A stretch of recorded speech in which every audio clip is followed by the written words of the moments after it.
utiliser l'invite de commande comme on a fait avant, on va un petit peu regarder comment ça se passe avec idle cette fois-ci. Donc on va tout simplement relancer le programme idle Python.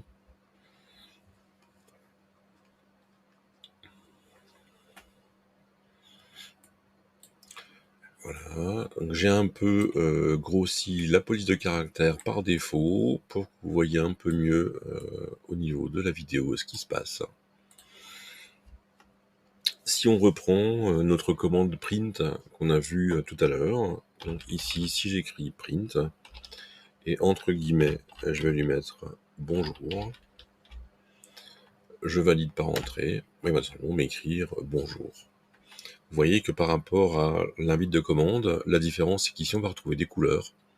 Le violet ici qui va me signaler qu'on est sur une fonction, le vert qui va me signaler qu'on est sur du texte, et le bleu qui est en fait le résultat de ma commande print bonjour. Si je lui demande de m'écrire donc print et entre guillemets je lui mets 2 plus 2, à votre avis, qu'est-ce qu'il va m'écrire? Est-ce qu'il va m'écrire 4? Est-ce qu'il va pas m'écrire 4? Le résultat, là, il m'écrit 2 plus 2, parce qu'en fait je lui ai demandé d'écrire 2 plus 2 entre guillemets, donc il considère que c'est du texte, et comme c'est du texte, il m'écrit vraiment 2 plus 2 tel que je lui ai demandé. Si je veux qu'il m'écrive le résultat, je vais tout simplement écrire print 2 plus 2, et je vais pas mettre les guillemets. Si je mets pas les guillemets et que je valide, voilà, il me donne bien mon résultat de 4. Ici, si on assigne des lettres A et B avec deux valeurs, 2 et 2, donc si j'écris A est égal à 2, B est égal à 2, il se passe rien de plus, je vais tout simplement assigner la valeur de 2 à la lettre A et la valeur de 2 à la lettre B. Pour l'instant, j'ai rien demandé d'autre. Si je lui demande un print de A, il va bien m'écrire 2.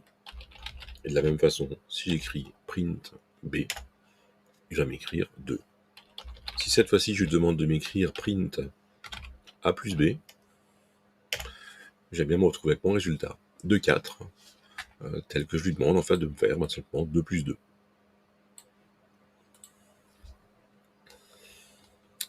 Si ici, je vais tout simplement lui faire une variable qui va s'appeler prénom, et je vais rentrer Sébastien.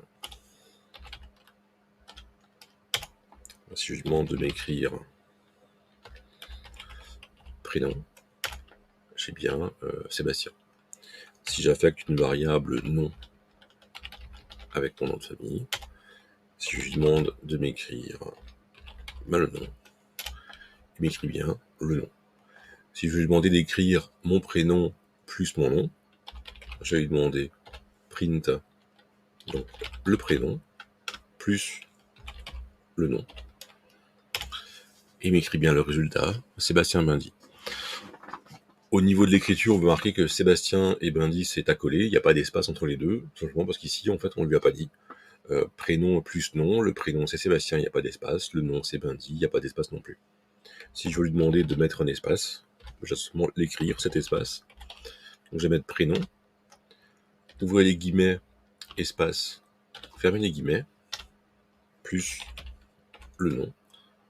Donc cette fois-ci, si je valide, j'ai bien Sébastien, espace, Bindy, qui est écrit directement.